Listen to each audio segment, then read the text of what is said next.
major city to the capital, Hanoi. From generation to generation, Vietnamese folktales, which tell stories of optimism and national pride, have been handed down through families to educate young people about the traditions. A new collection of Vietnamese English bilingual picture books have been published with the aim of introducing Vietnamese folktales to readers worldwide.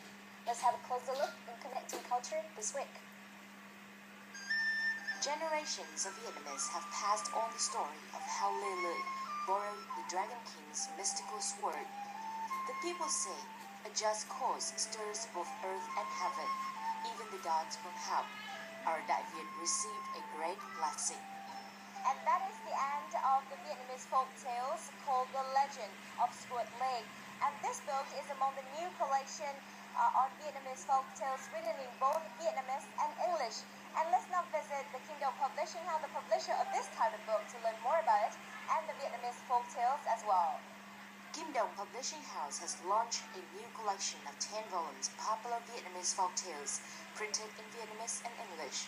The volumes include Sự tích bánh trưng bạch dây, or the legend of square rice cake and round rice cake, Thạch Xanh and Chuyện ông Giống, or the story of Sen Giống, to name just a few.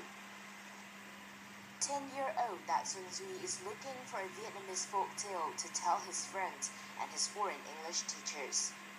At the Phu village, there lived a mother who was given birth to a son called Xuan.